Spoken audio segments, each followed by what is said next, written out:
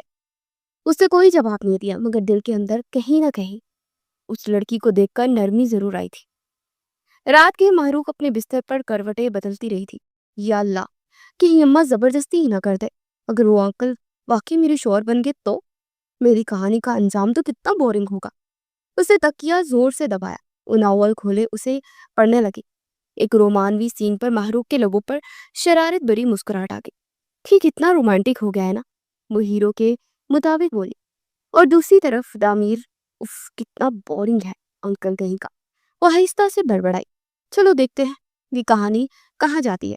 پھر خود ہی تکیے میں منہ چھپا کر ہنسنے لگی۔ ویسے اب تک زنجیر کی قسط نہیں آئی، کب دیں گی کی رائٹر صاحبہ؟ وہ اب مکمل طور پر ناول میں مجموعی بزی تھی اور بھول چکی تھی کہ اس کی زندگی میں کیا پریشانی آئی ہوئی ہے۔ ایک ماہ بعد سادگی سے نکاح طے پایا تھا، لاکھ اس کے منع کرنے کے باوجود اس کی ایک نہ چلی تھی، وہ بھی مشرقی لڑکی کی طرح ہتھیار ڈال گئی تھی۔ ابھی تھوڑی دیر پہلے ہی وہ ایک گھر سے رخصت ہو کر اپنے سسرال آ گئی تھی، اسے ایک ایسے آدمی کے ساتھ بیاہ دیا گیا تھا جس کے نام کے علاوہ وہ کچھ نہیں جانتی تھی۔ وہ عمر میں بھی اس سے 11 سال بڑا تھا، اس کا رنگ سانولا اور وہ 30 سال کا بوڑھا شخص تھا، بیڈ پر لہنگا پھیلا کر چہرے پر گھونگھٹ ڈالے وہ اس طرح حالت میں کا شکار تھی۔ اس کے تو سارے خواب چکنا چور ہو گئے تھے۔ وہ ناولز کی دیوانی لڑکی جسے سالار جیسا ہینڈسم، جہان جیسا ساتھ دینے والا اور عمر جیسا لڑکا چاہیے تھا، پر حقیقت تو خوابوں سے الگ ہوتی ہے۔ اس کا دل کیا رو دے پر ضبط کے کیے ہوئے بیٹھی رہی۔ چلو کچھ نہیں، شاید وہ یارم جیسا رومانٹک ہی نکل آئے۔ کمرے میں مدھم روشنی جل رہی تھی، گلاب کی ہلکی خوشبو ہر طرف پھیلی ہوئی تھی۔ بیڈ کے کنارے پر گھونگھٹ ڈالے بیٹھی ماہروخ کا دل ایسے دھڑک رہا تھا جیسے پسلیوں سے نکل کر باہر کو آ جائے گا۔ اپنی انگلیوں سے لہنگے کے گھیے کو بار بار مروڑ رہی تھی۔ دروازہ آہستہ سے کھلا، دامیر اندر آیا، سنجیدہ سا، بالکل ویسا ہی جیسے وہ ہمیشہ رہتا تھا۔ اس کے قدم دھیرے دھیرے فرش پر پڑے اور کمرے میں ایک سنجیدہ خاموشی مزید گہری ہو گئی۔ ماہروخ نے دل ہی دل میں آہیں بھری، اف، یہ انکل صاحب تو ایسے آ رہے ہیں جیسے کلاس میں حاضری لینے آئے ہوں۔ رومانی لمحات میں بھی اتنے بورنگ، اس نے دل ہی دل میں منہ بنایا۔ گھونگھٹ کے اندر سے اسے دیکھ نہیں سکی تھی۔ عجیب لڑکی ہے، کس خوش فہمی میں بیٹھی ہے، میں اس کا گھونگھٹ اٹھاؤں گا، وہ سوچتے ہوئے اپنی گھڑی اتار رہا تھا۔ پھر کچھ سوچتے اس کی طرف پڑا۔ تامین نے اس کے قریب جا کر کرسی کھینچی اور بیٹھ گیا۔ اے لڑکی، مجھے نہیں معلوم تم نے اس رشتے کے بارے میں کیا سوچا تھا یا کیا چاہا تھا، لیکن میں صاف کہہ دیتا ہوں کہ میں بناوٹی باتوں پر یقین نہیں رکھتا۔ شادی میرے لیے صرف ایک ذمہ داری ہے جو میں نبھانے کی کوشش کروں گا، پر میرے دل میں تمہارے لیے کوئی جگہ نہیں ہے، کیونکہ یہ دل کسی اور کا ہے۔ ماہروخ نے گھونگھٹ کے پیچھے سے پلکیں چپکی تھی، دل چاہا کہ وہ کھڑی کھڑی سنا دے، مگر چپ رہ کر دل کو خون کے آنسو رونے دیا۔ تامین نے تھوڑا رک کر مزید کہا، ہو سکتا ہے تمہیں مجھ سے بہت سی شکایتیں ہوں، عمر کا فرق، مزاج کا فرق، لیکن میں کوشش کروں گا کہ تمہیں کبھی برا نہ لگے۔ یہ کہہ کر وہ اٹھ کر الماری سے جائے نماز نکالنے لگا۔ ماہروخ کا صبر جواب دے گیا تھا، مطلب وہ اس کی شکل تک دیکھنے کا روادار نہیں تھا۔ اس نے گھونگھٹ کے نیچے سے کہا، انکل، یہ شادی ہے یا لیکچر؟ پہلی رات اور آپ مجھے نماز اور ذمہ داریوں کی نصیحت نامہ سنانے لگے ہیں۔ کوئی رومانٹک بات نہیں، کوئی محبت کی بات نہیں۔ اس کا انداز تیکھا تھا، تعمیر پڑتا، اس کی آنکھوں میں چند لمحوں کے لیے حیرت ابھری کہ کیسی لڑکی تھی جو کہ پٹر پٹر بول رہی تھی، اور انکل کون تھا؟ یہ یہاں مانا کہ اس کی عمر اس سے زیادہ تھی، پر انکل تو وہ کہیں سے نہیں لگتا تھا۔ انکل؟ اس نے آہستہ سے دوہرایا، میں تمہیں انکل لگتا ہوں کہ تم اندھی تو نہیں ہو؟ اس کے سامنے آ کھڑا ہوا اور زور سے کھینچ کر اس کا دوپٹہ ہٹا ڈالا۔ وہ آ کر کے رہ گئی، پر جب نظر سامنے کھڑے لڑکے پر گئی تو وہ ساکت ہو گئی، جسے کوئی بھوت دیکھ رہا ہو۔ تو تم کون ہو؟ اپنے سامنے ایک خوبرو نوجوان کو دیکھ کر اسے کرنٹ ہی تو لگا تھا، میں وہی جس کا نکاح تم سے آج ہوا ہے میرا۔ دمیر کو اس لڑکی کا دماغ خراب لگ رہا تھا۔ تمہارا نام دمیر ہے؟ کیا تم دمیر ہو؟ تو پھر وہ کون ہے جو اس دن چھت پر تھا؟ وہ کون تھا جو رشتہ لے کر آئے تھے؟ وہ حیرت زدہ تھی۔ اگر اس دن وہ تصویر دیکھ لیتی جو اماں دکھا رہی تھی تو یہ گڑبڑ ہی نہ ہوتی۔ رشتہ لے کر تو میں نہیں آیا تھا نا، بلکہ میں تو کبھی تمہارے گھر آیا ہی نہیں، بھائی بھابھی اور چچا گئے تھے۔ ماہروخ کو اب سمجھ آیا تھا کہ اس دن چھت پر دامیر نہیں، اس کے چچا تھے، اور رشتے والے دن بھی جس سے وہ دامیر سمجھتی رہی وہ اس کے چچا تھے۔ کتنی پاگل تھی جو اپنی قسمت کو رو رہی تھی۔ سامنے کھڑا شخص دیکھنے میں اچھا خاصا ہینڈسم تھا، ہاں وہ ناول کی ہیرو جیسا نہیں تھا، کیونکہ ناول کی دیوانی ناول کی ہیرو کی جگہ کسی اور کو ایسے نہیں دیکھ سکتی تھی۔ ماہروخ کا دماغ جیسے گوم سا گیا تھا۔ ابھی تک وہ جسے انکل سمجھ کر کوس رہی تھی، دراصل اس کا نکاح دامیر سے ہوا تھا۔ ایک جوان، باوقار اور سنجیدہ شخص سامنے کھڑا، وہ اپنی تیکھی نظروں کے ساتھ اتنا قریب تھا کہ گھونگھٹ کے پیچھے والی دنیا جہاں دھندلا گئی تھی۔ یقین نہیں آ رہا نا؟ دامیر نے آہستہ سے کہا۔ اس کے لبوں پر ہلکی سی طنزیہ مسکراہٹ تھی۔ یہی مسئلہ ہے ناول میں جینے والی لڑکیوں کا، حقیقت کو دیکھنے کی عادت ہی نہیں رہتی۔